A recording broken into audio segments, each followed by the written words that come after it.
The Treasury Secretary, Timothy Geithner, welcome back to Meet the Press. Good to be here. So, good economic news. The economy grew a little bit in the third quarter, has a lot of people thinking things are getting better, and yet the market on Friday dropped pretty sharply. Does Wall Street think the recession is over? I think it is a good number. The growth was broad-based.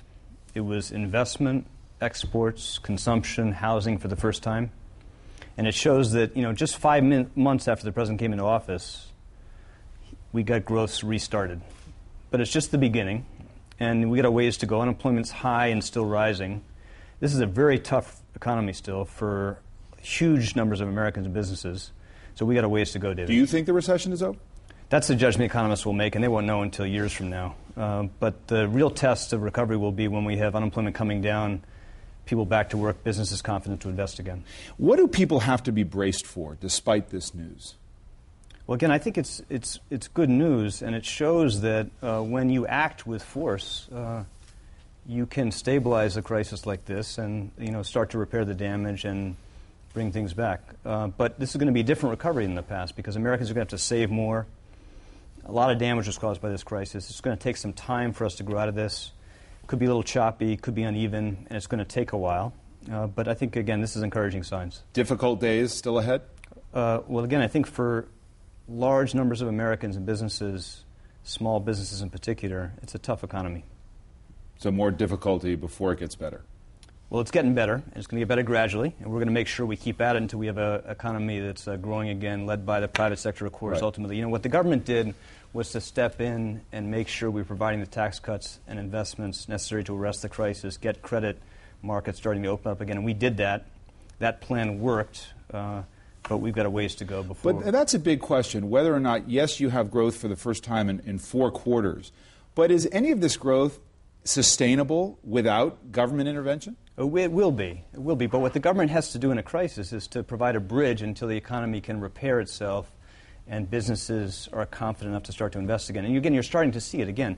Businesses now, I think they'll say, you talk to people across the country, they'll say that they feel that things are more stable now, and for the first time they see orders starting to pick up. And what will happen is they'll start to invest again, they'll start to bring people back onto their payroll, and this will get more momentum. But that hasn't happened yet. We'll get into that a little bit more in just a minute. The question about consumer spending that really drove the market down on Friday. It's off, biggest level that it's been off in 9 months. Again, people are not consuming. There's nothing new in those numbers on Friday. They were in the GDP report. No incremental news in those numbers. So again, the overall picture for the economy is that consumers are a little more confident now, confident enough to start to spend again, investments starting to spend again. There was another number on Friday that showed business confidence in the Chicago survey showing a little more optimism about the future, too. But again, this is a tough economy still. It's going to take some time, but we're committed to making sure we're reinforcing this progress we've seen. 115 banks have failed so far this year. Is the banking system safe? The banking system is dramatically more stable than it was 3 months ago, 6 months ago, 9 months ago, a year ago. Just remember, again, a year ago today, last year, you had, for the first time in almost 75 years, Americans start to wonder whether they should be taking their money out of banks. You had markets around the world come to a stop. Economic activity just stopped, came to a standstill, like flipping a switch. And right now, you've had a dramatic improvement in confidence. You've had private capital come back into the system. And for large businesses, they can now borrow again, and they can raise capital again, and that's very important. But small businesses, much more dependent on banks, they still face a really tough environment on the financing side, and we need to keep working to try to open up credit to them. Do we need another cash for clunkers program to stimulate the economy? I don't think at the moment, well, let me start this way, David.